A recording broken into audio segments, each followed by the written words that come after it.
Hello and welcome to Kamla class. This is your social studies book of class 7. So let's see, in your SST book there are three parts. First is history, second is democracy and equality means civics, and third is our environment or we call it geography. So in history you will know about your past means आप इस history में पूरा अपने past के बारे में जानेंगे. Second है आपका सिविक्स में आप जानेंगे कि गवर्नमेंट कैसे वर्क करती है, कैसे रन करती है. और थर्ड है आपका जियोग्राफी, जिसमें आप इंडिया के मैप के बारे में, यहाँ किस प्रकार का रेन होता है, यहाँ रेनफॉल किस टिप का होता है, और अर्थ के बारे में जितने भी ओशियन हैं, जितने भी रिवर हैं, उसके बारे में आपको पता चलेगा. So let's start chapter 1 and that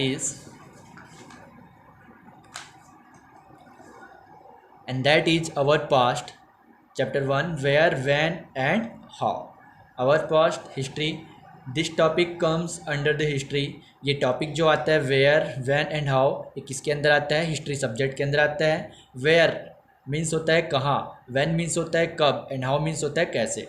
तो हिस्ट्री में जो जो चीज़ हुई है सब कहाँ हुई हैं, कब हुई और कैसे हुई हैं, उन सब चीज़ के बारे में आज अपन जानेंगे. So let's start.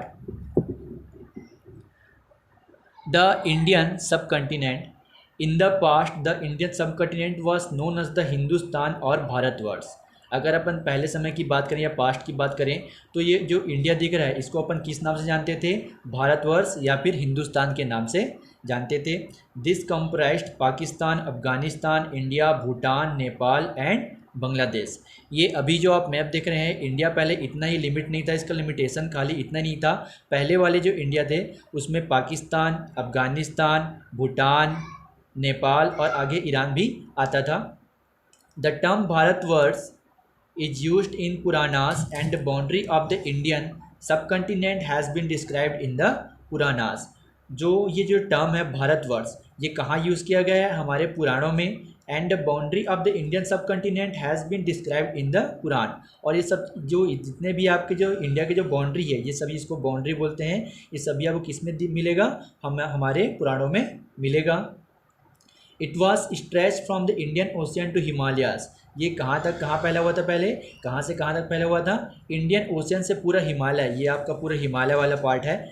अभी जो हिमालय जो है, और हिमालय की जो सबसे ऊंची चोटी है, जो हाईएस्ट पीक है माउंट एवरेस्ट, वो नेपाल के अंदर आता है. और नेपाल में उसे सागर माता के बारे में जानते हैं. ये आपको मैं एडिशनल आपको इन्फॉर्मेशन दे रहा हूँ. In ancient history the Indian subcontinent is called Brahmastra and Arya Desh. अगर अपन एंशिएंट हिस्ट्री, पुरानी हिस्ट्री के बारे में बात करें तो ये जो पूरा इंडियन सबकंटिनेंट आपको दिखाई दे रहा है उसको अपन किस नाम से जानते थे? ब्रह्मास्त्र या फिर आर्य देश के नाम से जानते थे. The name India was first used by the Armenian Persian to the region watered by the Sindhu. ये जो नेम है इंडिया was first used, इनको सबसे पहले यूज़ किसने किया था? तो आर्मेनियन पर्सियन मीन्स जो आपका ईरान वाला एरिया आता है जो पाकिस्तान के बगल में है. To the region watered by the Sindhu. तो ये जो रीजन है यहाँ से आपका करीब, यहाँ से करीब आपका इंडस रिवर निकलता है, इसको अपन सिंधु नदी बोलते हैं. तो इस एरिया को वो क्या बोलते थे? इंडिया बोलते थे. द वर्ड सप्त Sindhu is used for India in the Jain Avesta.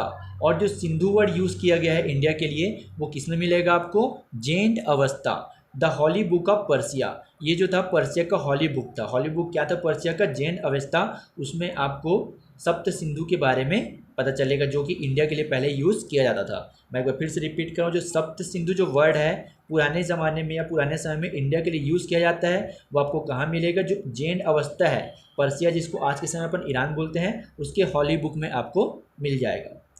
The Greeks use the term Indos to the शताब्दी ऑफ द पर्शियन एम्पायर. और ये जो टर्म है इंडोस, उसको आपके जो पर्शियन एम्पायर है उसको उन लोग यूज़ करते थे. After that both the Greek and Roman writer began to use this term Indos. उसके बाद भी जो जितने भी ग्रीक है और रोमन्स हैं, ये भी जैसे कि इंडिया है वैसे उस समय ग्रीक था और रोमन था. Writers began to use this term Indos. तो ये सब वहाँ के जो राइटर्स थे क्या लिखना स्टार्ट किए? इंडोस लिखना स्टार्ट किए. For the Indian subcontinent Chinese use the term Tianzhu for India. और चाइना वाले, यहाँ पर आपका चाइना है, उन लोग इंडिया के लिए क्या यूज़ करते थे? टेनचू वर्ड यूज़ करते थे। The term you was also used, the term U2 was also used after the Han Song visit to India। और हैन सॉन्ग, ये हैन सॉन्ग चाइना से जो भारत आए थे, चीन से जो भारत आए थे, उसके बाद यहाँ पे इंडिया को U2 भी कहा जाता था।